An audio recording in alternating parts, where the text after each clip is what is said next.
Punnapra central local കമ്മിറ്റിയുടെ നേതൃത്വത്തിൽ CPM general സെക്രട്ടറിയായിരുന്ന സീതാറാം യെച്ചൂരിയുടെ ഒന്നാമത് ചരമവാർഷികം ആചരിച്ചു. CPIM ജനറൽ സെക്രട്ടറിയായിരുന്ന സീതാറാം യെച്ചൂരിയുടെ ഒന്നാം അനുസ്മരണ സമ്മേളനം പുന്നപ്ര സെൻട്രൽ ലോക്കൽ കമ്മിറ്റിയുടെ നേതൃത്വത്തിൽ സംഘടിപ്പിച്ചു.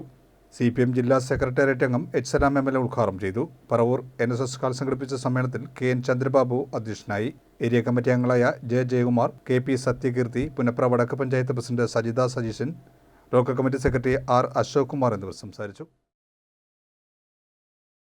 നമ്മുടെ രാഷ്ട്രീയ ശത്രുക്കളെ പോയി ഉന്നയിക്കപ്പെടുന്ന സാഹചര്യം വന്നത് പിന്നീട് ഗൗരവമായ ചർച്ചയ്ക്ക് വിധേയപ്പെട്ട കാര്യമാണ്. അതിൻ്റെ വിശദാംശങ്ങൾ ഞാൻ പോകുന്നില്ല. പക്ഷെ അങ്ങനെയൊരു പ്രാധാന്യത്തിലേക്ക് ഇന്ത്യയിലെ ഇടതുപക്ഷമെന്ന ഘട്ടത്തിൽ ഇന്ത്യയിലെ CPIM തീരുമാനിച്ചത് വർഗീയ ഭരണകൂടത്തെ ഒഴിവാക്കണം, മതനിരപേക്ഷമായ ഗവൺമെന്റ് ഉണ്ടാകണം. ആ സർക്കാരിൻ്റെ ഘട്ടത്തിൽ രാജ്യത്തെ സാധാരണ മനുഷ്യർക്ക് അവരുടെ ജീവിതത്തിൽ അവർക്ക് ഗുണമുണ്ടാക്കാൻ കഴിയുന്ന നിലപാടുകൾ സ്വീകരിക്കാൻ കഴിയുമെന്നാണ് ഇന്ത്യയിലെ CPIM ആലോചിച്ചത്. അങ്ങനെയാണ് UPA ഇടതുപക്ഷ ഏകോപന സമിതി ഉണ്ടാവുന്നത്.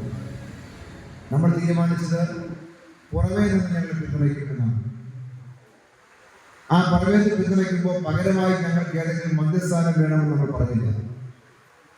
അങ്ങനെ ഏതെങ്കിലും ഒരു സ്ഥാനം, അധികാരത്തിന്റെ സ്ഥാനം വേണമെന്നല്ല നമ്മൾ പറഞ്ഞത് ആ സർക്കാർ പ്രവർത്തിച്ച് മുന്നോട്ട് പോകാൻ ഒരു പൊതുവായ മിനിമം പരിപാടി വേണം.